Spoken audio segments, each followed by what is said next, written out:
So thank you, Rahim, and also, this is, having this degree is a really nice thing to happen in one's career, and thanks to everybody involved, math department in the process, and also this Waterloo is really a powerhouse of mathematics in North America, so it's an additional honor to get this from such an institution, okay? And other nice things to happen to you over the career, apart from getting paid for things you like to do, is the success of one's students. And Rahim is one of those students, and one's grand students. And so that's also, you get great pleasure out of doing this. So I think my father would have liked to be here, but he kind of died in 2004. My mother's been told to travel. My wife is here, and I want to thank her for support, like from the very beginning. There were some hard times I'll talk about in the beginning. It wasn't a smooth kind of path, and she was there at the very beginning. Okay, now let me see. I started around 2:30, and when should I think about finishing? When should I finish even? 35 minutes. Is that the idea? Yeah. So I've got a few. Am I sounding okay, or is there some kind of feedback? Lean over the desk. When I lean over, there's feedback. Okay. Well, so I've got a few notes here. This talk is not really. It's not a technical talk. I will say something about my subject, but in very broad terms. It's not going to be a technical. I'll give a colloquium tomorrow in the pure mathematics department, which will maybe be more specialized and actually be about actual mathematics. But today will be just, I don't know, it's a kind of talk which I've never given before, and the kind of things I'll talk about I haven't even heard before, right? So I will just talk for this first. I should also thank Rob for that excellent talk he just gave, and it'll be a different kind of talk I'm giving. And I will mention a little bit of autobiography, and then something about the subject. Logic is part of mathematics, but it's not widely known what exactly goes on in logic. And Rob was mentioning, if I call you Rob? So Rob was mentioning that he began doing mathematics, but he found topology and certain things abstract. Now, logic is even more, it's even more on the left if you want, it's more abstract than that. It's extremely rarefied. It was so rarefied that when I was an undergraduate, I didn't understand anything about logic, actually. I did logic, I'll mention, I did mathematics in Oxford, but understood nothing about logic. It's a highly abstract subject. It's like extra abstract algebra, more abstract than category theory, extremely abstract. Anyway, what I'll talk about is a bit of logic and mathematics, but also I'll say some things, reflections, maybe absolutely, hopefully not too offensive, about mathematics, logic, and the surrounding culture. The world, the rest of the world, and analogies. Now, I'll talk about analogies rather than precise. So analogies between things happening in mathematics and things happening in the world of politics. So culture, if you want, the things one doesn't really hear about before. So a little family background is that I'm born in London, but grew up in the South African exile community in London. And it's a similar community, actually the same community that Neal Chorak comes from, who's the director of Privet Institute. It's the same. In fact, he was a friend of my brother, my little brother. They were the same school. So I contacted Neal, but he's in Africa at the moment. When I was coming here, he's in Africa at the moment. Anyway, a little maybe, okay, something else. Typically in this talk, I will try to more or less be serious, okay? But sometimes there will be some non-serious things. And kind of, maybe I say joke, but joke depends on on who thinks it's a joke, right? You have to find it a joke, not just me. So there could be some non-serious things, and a little quiz is you should work out what is serious and what's not serious. You have to realize, and maybe we can circulate a little something to fill in at the end. what is. So the first story is that, one story is that, connected with this honorary degree, is that when I was young, in London, and really young, I don't mean 25, I mean young, like, 9 years old, I had my own pop group. In fact, we lived very close by the Kinks in kind of North London. I had my own pop group, and we were doing nice stuff, nice writing. I wrote all the music. I played all the instruments. We had a drummer who had a bit of trouble because he wasn't very coordinated. He couldn't bring down one hand without the other, so he was playing like this. Anyway, at some point, I gave it up. I stopped the pop group for a few reasons. My voice broke. Number one. Secondly, I broke my nose. And thirdly, it occurred to me that where can you go with pop music? What can you do with pop music? Where's it going to get you? It's not going to get you knighthoods. It's not going to get you MBEs, OBEs. It's not going to get you honorary degrees. Okay? So I gave it up. And today I know I made the right decision. Okay? So, my original, which is my water? Do you know which my water is? Doesn't matter. So my original interest was in philosophy. Okay, that's after the pop group period. Was philosophy, and so I went to Oxford actually to do mathematics and philosophy. There was a degree in mathematics and philosophy, which a lot of people in logic have done. And so I did this degree in mathematics and philosophy, and a certain amount of it was reading a subject called analytic philosophy. Does anybody here know about analytic philosophy? This is largely a mathematical audience. Yeah? Well, reading analytic philosophy almost destroyed any interest I had in intellectual pursuits. I'm totally serious. It was a product of deranged minds of the English aristocracy. And so, that was one of the jokes. And anyway, mathematical logic was a central part of this course. So, this is a man called Dummett was teaching us. Michael Dummett, there's Robin Gandy was teaching us things, so famous people were teaching us, but it was too abstract, a little bit like Rob, it was too abstract for me, very abstract for a little undergraduate. So I didn't understand, I was nothing much about logic, and in fact, I didn't do so well in Oxford, and I got a not very good degree. But then, partly through inertia, I went and did a master's degree in MSc in London. And this is in 73, 74. Also, actually, I got very sick in Oxford. It wasn't a good time for me. So I did this degree, this master's degree in London, and that's when I learned a lot of things. So I was taught actually logic by a couple of people who did the courses. One was John Bell, who is currently a philosophy department person in Western Ontario, in London. We went to see him a few years ago. Another was John Bell. Moshe Machover is an Israeli who was a very political activist. In fact, he founded a group called Matzpen in the 1960s, and is now in his 80s. He's extremely involved in political activity in London. But those people actually taught me logic. And then, partly out of inertia, I did a PhD, and also there was money. There were some small grants available. It wasn't a lot of money, maybe £1,000 a year or something, available for support, and there were no fees in those days. So I did a PhD in London, also with Wilfred Hodges, and I got interested somehow in model theory. It's a part of logic, and I did a PhD with Wilfred Hodges in a fantastic place. This was a college called Bedford College in the middle of Regent's Park, and it was a fantastic place to be, but it's now been sold off to some American university, unfortunately. In the 80s it happened. Anyway, during this PhD, mathematics was a kind of formal thing, just a formal activity. It was a formal activity, and I could do it. But I was thinking about doing music at the end of that different kind of music, not pop music.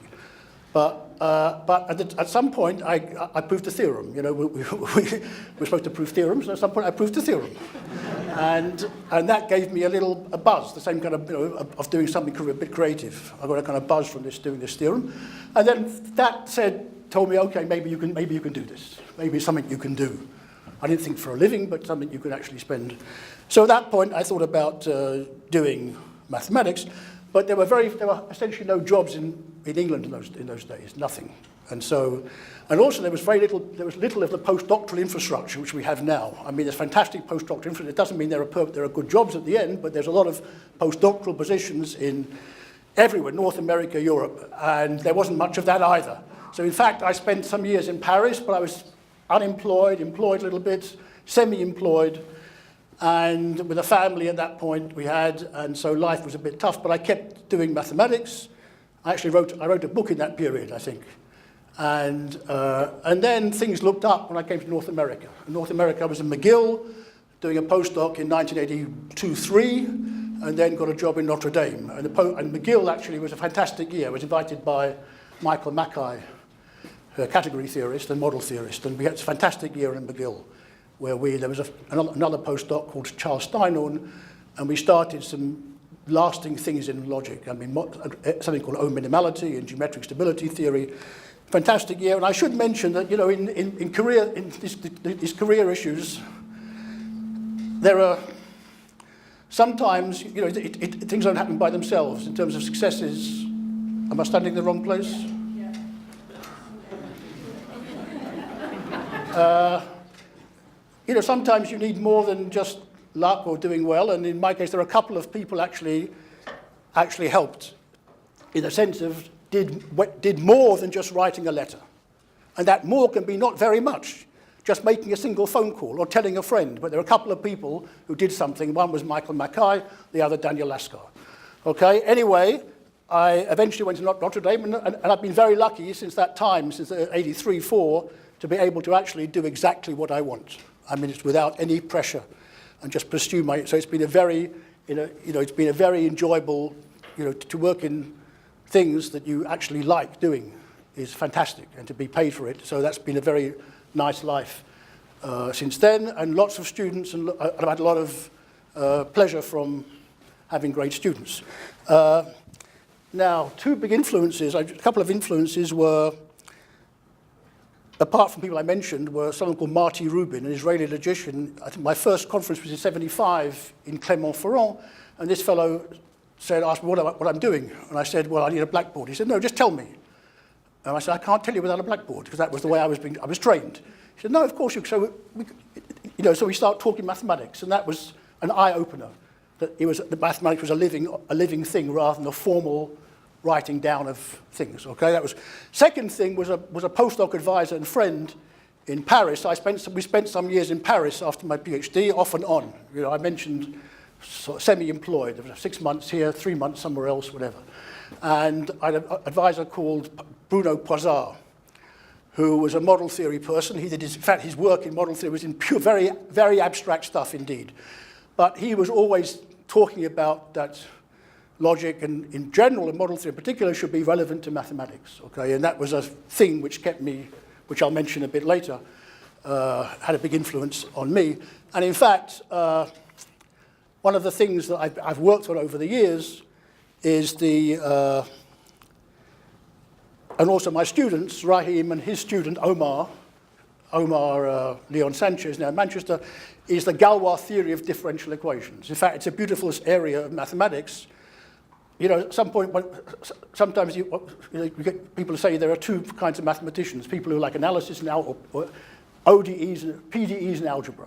It's two different kind of people, kind of mathematics, but this is a subject which combines these two different parts of mathematics, combines linear algebraic groups and linear ODEs. Okay, so and that subject was started by Bruno Poisart. The connection between model theory, logic, and Galois theory of differential equations was started by Bruno Poisart. So one thing that I realized, one thing I learned from these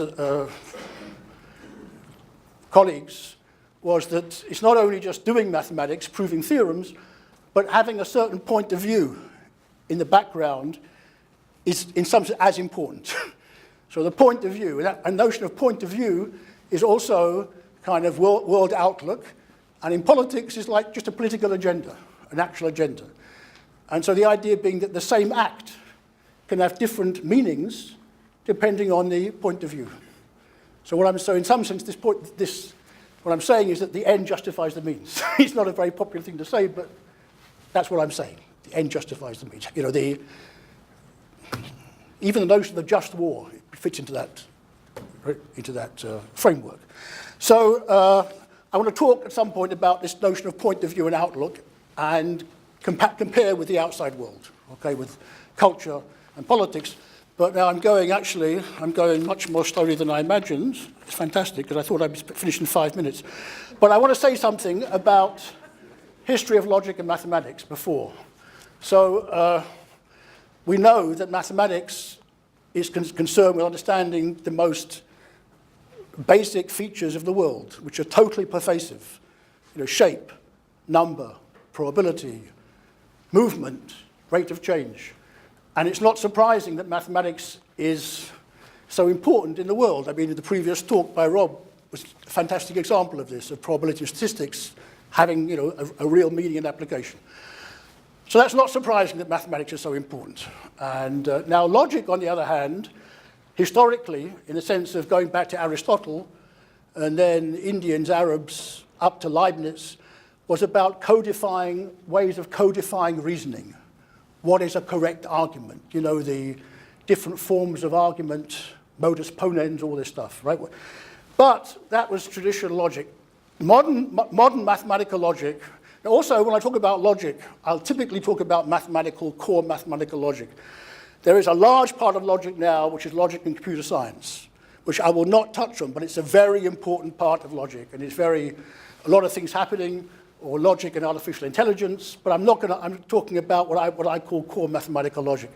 So modern mathematical logic actually developed from the crisis, what's called the foundational crisis in mathematics at the end of the 19th century, when major mathematicians of the time were concerned about were the results they got really definitive, were they correct, how can one guarantee that a proof involving infinite quantities that you cannot perceive, how can that be correct proof? A lot of questions. How to deal with the paradoxes. You know the paradoxes of the set. What's the paradox of the set? Of the set of sets? Pardon? Yeah, Russell. That's what I mean, Russell paradox. Anyway, the set of sets that do not contain themselves. So how do you deal with these paradoxes? And what are the basic principles of mathematics? What are the basic principles of existence of mathematical objects? So there was this crisis going on, and people answered it, and sometimes philosophers and sometimes mathematicians. But what came out was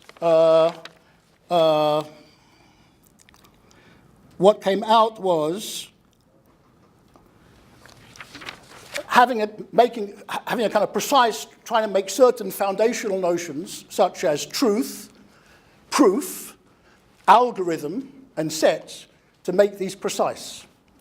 You have to make these foundational notions. What is a set? What is a decider? So, for example, Hilbert's 10th problem was about so-called decidability. Can you to decide whether a Diophantine equation has a solution? Okay, and what do you mean decide? What's an action algorithm? So in fact, the birth of mathematical logic, modern mathematical logic, was to put these notions on a firm foundation, and to give a mathematical treatment of the foundational notions of truth, proof, algorithm, and set. And the funny thing is that the four core areas of mathematical logic now reflect precisely this division, which is model theory, truth, proof theory, proof, set theory, sets, and recursion theory, or they call it computability theory, about algorithms. So it's really built into this old foundational crisis. What's another interesting thing is that the major mathematicians of the time, such as Hilbert, up to later on John von Neumann, even Poincaré, were involved in foundational issues. So by foundations, I mean this particular kind of trend in foundational mathematics coming out of the tradition of Hilbert, Gödel, Turing later, with Turing machines. Okay, in fact, there's a certain person called Harvey Friedman who has a notion of FOM. He calls it foundation of mathematics. So when I say foundations, I mean in the sense of Harvey Friedman. Now, Harvey Friedman, his idea was that there was this bunch of people, Hilbert, Gödel, Turing, and he should be next. All right, that was kind of his idea, but anyway. So foundations means FOM is this kind of notion, but somehow, by the time of Bourbaki, and a bit later, 50s, 60s, this logic became a bit out of fashion. And there was a reaction against logic. And the time that I grew up in mathematics, logic was, I don't know exactly what happened. Maybe there was a feeling that this formalization and axiomatization was a straitjacket on creative thinking or something like this. And I think many geometers felt exactly this, that this trying to axiomatize everything or make everything formal takes away the intuition of mathematical discovery. But at the same time, there were lots of elite mathematicians of the 50s, 60s, number theory, geometry. You know, prejudice is a very easy thing to, you know, it circulates very easily. So certain things can circulate easily. You know, prejudice, Hollywood films, things move. You know, racism is like it just moves around easily, and so once prejudice starts, it's hard to stop it. So some elite mathematicians tell their students, look, you know, logic is nothing interesting there. It's boring. It's kind of irrelevant. In fact, it was irrelevant to some extent to major issues, and it's perpetuated. And that was the kind of environment that I grew up a little bit in, and that maybe Prazar was reacting a little bit against. So, and some of the attitude towards logic, prejudice was a bit justified in that, as in many parts of life, I mean, things get a bit inward, very inward-looking, and a lot of there was a kind of cult, actually. I would say a cult of Gödel, Turing, and diagonal arguments, which this FOM I mentioned kind of believes to some extent in this cult. So there was a bit of prejudice. So the prejudice towards logic was a little bit justified in terms of inward-looking and being unwilling to relate to mathematics in the same way as the founders of the subject related to mathematics in the beginning of the 20th century. So the point of view that I developed, partly from the influence of my colleagues, was, and it's kind of an outlook which guides one's work, but indirectly, it's like a political agenda, is that logic, which purports to kind of look down on mathematics from above and explain mathematics, explain the foundations, has an additional duty or moral imperative to say something to mathematicians, which means it's even additional duty over and above that of mathematicians, precisely by claiming to do logic. Okay, so that was the kind of point of view I gradually developed, and that's what I'm going to talk about. Okay, so I would say that. So really, it's about unity of mathematics, having an open mind, and I mean, for example. I was trained in a certain way, and many people in logic were trained, and they're still trained. They do not have to know anything except their exact speciality to get a PhD. Okay? And people are still trained in that fashion. And this was a reaction against that kind of training. Okay? So I'm talking about believing in unity of mathematics, keeping an open mind, and realizing that often the deepest notions in mathematics are those which appear independently in different areas. Okay? So, if you make an analogy with the outside world, then what I'm saying is something opposed to identity politics. Okay? So a kind of unity, openness, the opposite of identity politics. Now, I'm not saying there's a correspondence between people doing mathematics and politics. I mean, there's not a one correspondence that so-and-so is a fascist because of this doing this theorem. Right? It's simply an analogy, an interesting analogy because mathematics is actually, in some sense, part of the humanities. And the culture is also important in mathematics. It's not just simply numbers, crunching numbers. There are ideas around, and especially the connection with philosophy, okay? So, Yeah, so I'm talking about the opposite point of view to identity politics. Now, identity politics in the world, in the current world, actually is raising its head in many different places. In fact, it's for me a kind of not always a very pleasant thing. And on the right wing, on the right, it's kind of connected with fascism, racism, and also certain kinds of fundamentalism. There's also identity politics was considered to be something connected with political correctness. Okay, I mean Trump got elected by attacking identity politics. Okay, and but it's really for me this on the left is the defeat of the left that is identity politics is connected with. It's a retreat from certain universal values. It's a retreat from the values of the French Revolution, even, which shouldn't be controversial values. And so although I espouse anti-racism, etc., there's a certain it's connected with the defeat of the left rather than the actual left itself. So this identity politics in both mathematics and the broader culture is involves a retreat to comfort zones with keep-out signs and maintaining some kind of imagined purity or authenticity. So this is also the notion of authenticity and purity are watchwords of this identity politics. And it's very, very common now, the notion of culture, that one should not appropriate somebody else's culture, whatever that's supposed to mean, when every part of culture involves appropriation from somewhere else. Everything interesting involves appropriation. And in mathematics now, in mathematics it's especially true, that the most interesting notions are borrowed from other areas. There's a certain part of trend in philosophy. I'm interested in philosophy still, and I've got colleagues in Notre Dame. In fact, I work on the Notre Dame Journal of Formal Logic with the people in the philosophy department, and we have some interaction. And there's a certain trend in philosophy of mathematics about purity of methods, okay? And my colleague Detlefsen wrote a paper with somebody. In fact, there's a friend called Andy Arana. He did a joint degree in maths and philosophy in Notre Dame, the program in the 90s, and the paper Purity of Methods, okay? And that's also identity politics, because the purity of methods idea is that one should, or that it's good, it's kind of admirable to, so this is current philosophy of mathematics. There's a particular trend in philosophy of mathematics. It's not like philosophy of physics, which is deeply bound up with physics. Philosophy of mathematics has got its own history. And the idea is that one should use proofs. In the proof should only use notions in the statement of the theorem. That's a pure, and this is an admirable kind of proof. A proof you should hold up as being a good kind of proof.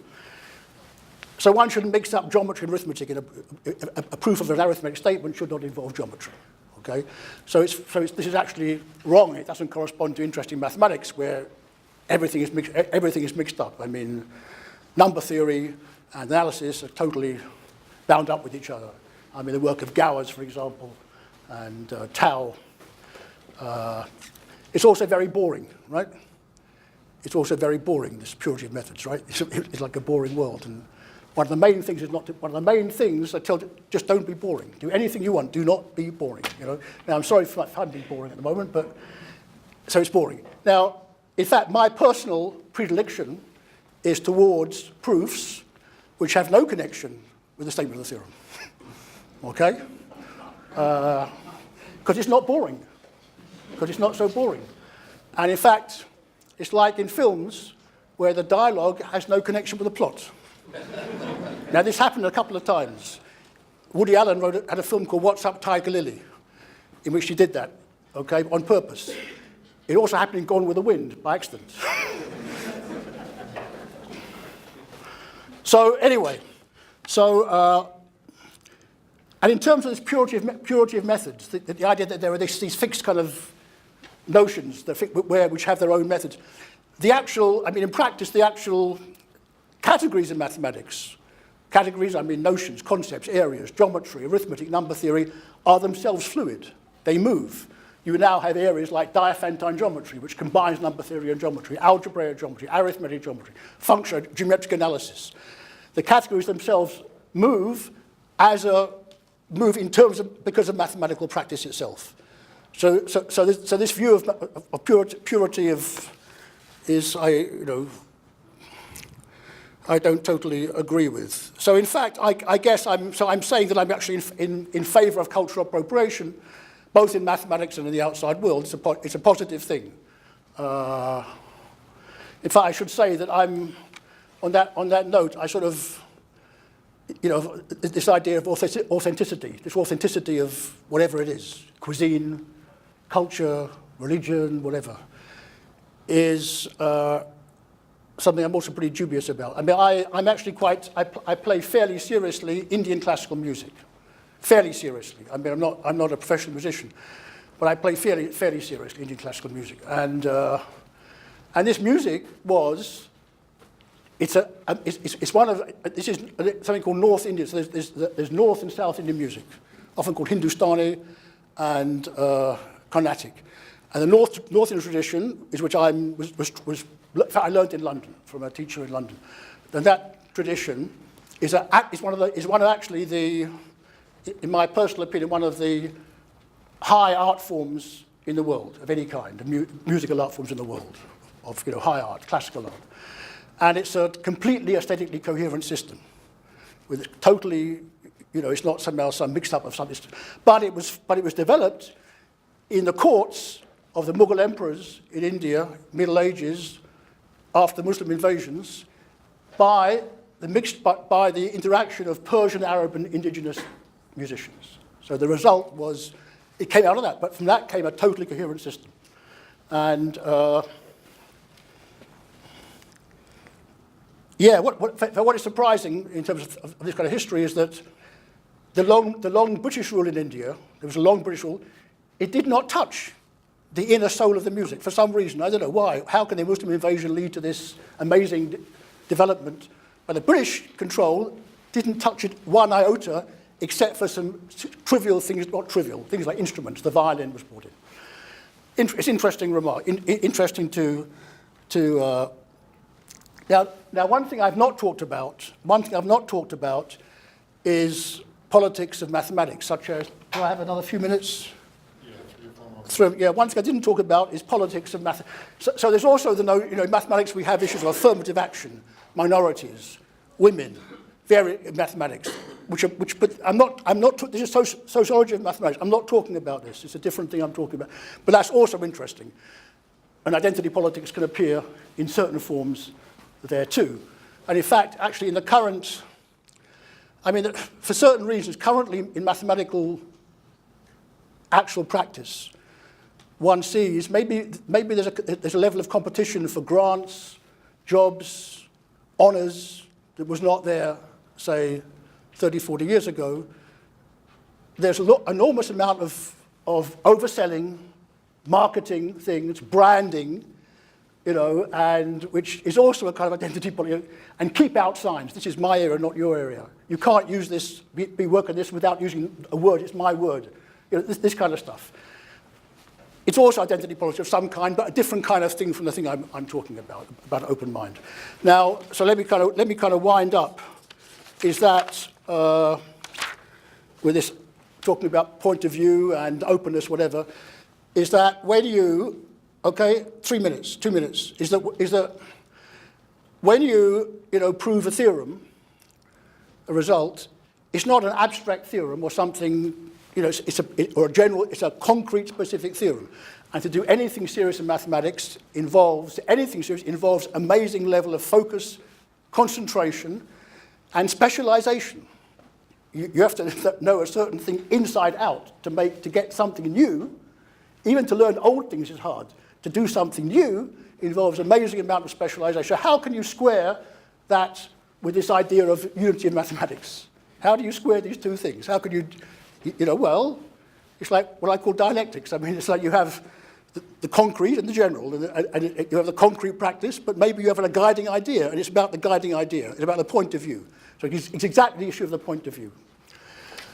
And each can inform the other. You do specific concrete things, but the point of view is general, and they inform each other. Now, so that's about it. But let me also confess that I also feel most comfortable when I'm doing things that I know I learned at the beginning, which means pure essentially pure model theory, which I actually learned not so much as a PhD student, but I learned from the French people. By the French people, I don't mean all the French people, I mean some mathematicians. You know. It's like sometimes people talk about, in mathematics, well, the Italians proved this theorem. It does not mean all the Italians, it doesn't mean Mussolini, it doesn't mean all the Italians. It means some Italian mathematicians. Okay, so I learned from some French people. And this is what I'm most comfortable, it's called model theory, stability theory, and in fact, I feel most comfortable working in that, that's my comfort zone. And I'm giving a talk tomorrow in the Pure Math Colloquium on this topic and connections with combinatorics. So that'll be a technical talk. But that's it. I think I'm stopping here. Thank you very much.